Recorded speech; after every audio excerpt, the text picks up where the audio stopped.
PM Modi को लेकर नाना पटोले का आपत्तिजनक बयान भी आया है। पीएम के लिए मारने और गाली देने की बात उन्होंने कही। मैं राजनीति में 30 साल से हूं, अपने लिए कुछ नहीं किया, ये नाना पटोले ने कहा। जो भी मदद के लिए आता है उसकी मदद करता हूं, नाना पटोले का बयान। इसलिए कुछ भी बोल सकता हूं, ये नाना पटोले का बयान।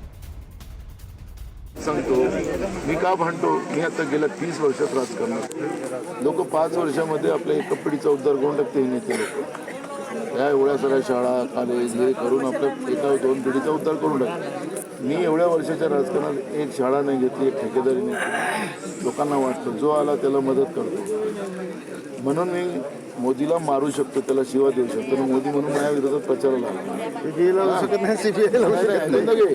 म्हणजे प्रामाणिक एक लीडरशिप तुमच्या इथं आहे तर त्याला हे सगळे मिळून पैसे वाटते। हमारे परिसर में एक गांव गुंड है और वहाँ के लोग मेरे को कंप्लेंट कर रहे थे। उस गुंड के बारे में मैं बात कर रहा था, उसका भी नाम मोदी है। और जो बीजेपी जिस तरह से अखंड हो कर रही है उसका कोई इस विषय से कोई अर्थ नहीं है। जो लोग मनमोहन सिंह साहब को प्रधानमंत्री रहते हुए चोर बोल सकते हैं, हमें पता है प्रधानमंत्री पद की क्या गरिमा होती है, वो देश के प्रधानमंत्री होते।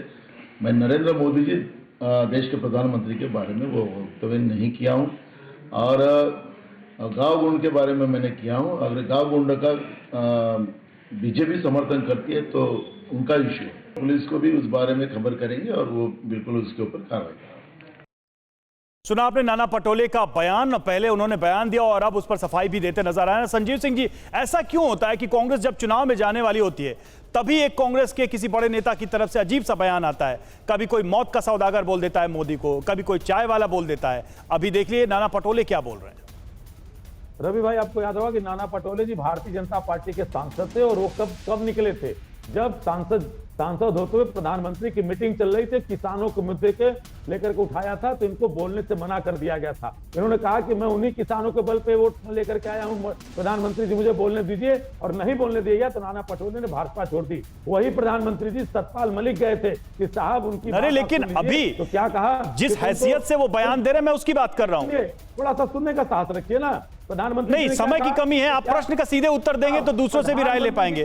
सीधा उन्होंने कहा है कि मैं मोदी को मार सकता हूं, गाली दे सकता हूं, मोदी को मार सकता हूं, गाली दे सकता हूं। नाना पटोले कांग्रेस नेता, मोदी को मार सकता हूं, गाली दे सकता हूं, इस पर आप क्या कहेंगे ये कहिए। मुझे इतिहास में इंटरेस्ट नहीं है नाना पटोले के। किसान नेता है नाना पटोले ने सफाई देते हुए कहा। वीरेंद्र नाथ जी, क्या दिक्कत है कांग्रेस की कि ऐसे अजीबोगरीब बयान चुनाव के ठीक पहले उनके नेता दे देते हैं? मौत का सौदागर, चाय वाला, और अब ये। तुम तो कुतियों के मरने पर भी चिट्ठी लिखते हो। नाना क्या कहेंगे आप?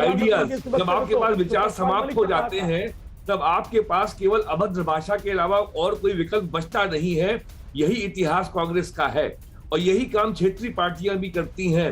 ये पॉलिटिकल वॉर है, पॉलिटिकल भाषा में लड़ी जानी चाहिए, पॉलिटिकल तरीके से लड़ी जानी चाहिए। और व्यक्तिगत टिप्पणी, अभद्र टिप्पणी, वो भी प्राइम मिनिस्टर के। लेकिन ऐसा लगता है कि एक के बाद एक गलतियां हुई और उससे कोई सबक नहीं। अनिला जी, आपका रिएक्शन इस पर, नाना पटोले का जो बयान है।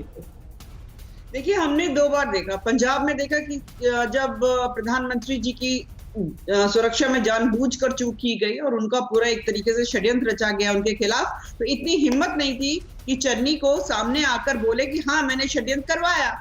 डरते क्यों अगर षड्यंत्र करवाया? उसी प्रकार से नाना पटोले ने अगर बोला कि मैं मोदी को मार सकता हूं, अगर बोला तो छुप क्यों कमजोर पड़ रहे? बोलो क्यों मैंने बोला है। ये चरित्र है कांग्रेस का, ये पीछे से घात करके मारते हैं लोगों को। इनके 2 नेता पॉलिटिकल असैसिनेशन के ऊपर मतलब उनकी हत्याएं हो गई और उसके बावजूद ये लोग सुधरे नहीं है। चरित्र इनका ये है। ये अपने आप में हैरान करने वाली बात है। ठीक है, बावजूद इसके कि ऐसे बयानों से कांग्रेस को पीछे नुकसान भी हुआ है, सफाई देना मुश्किल हुआ है, जनता में एक परसेप्शन चला जाता है और नरेंद्र मोदी प्रधानमंत्री हैं तो उनके साथ एक सेंटिमेंट भी लोगों का जुड़ा हुआ है। तो ऐसे बयानों से अगर परहेज किया जाए तो शायद कांग्रेस को फायदा भी हो। लेकिन ऐसा लगता है कि राजनीति में और इस लड़ाई में इतनी तलखी बढ़ चुकी है, इतनी आगे बात जा चुकी है कि अब नेताओं की जुबान पर नियंत्रण भी नहीं रहा है। चलिए संजीव जी, कभी फिर बैठेंगे, चर्चा करेंगे। समय की कमी हमारे पास। फिलहाल बहुत बहुत शुक्रिया आप सभी का जुड़ने के लिए, हमसे बातचीत करने के लिए। अड़ी सोमवार से शुक्रवार शाम 6 बजे सिर्फ TV9 भारतवर्ष पर।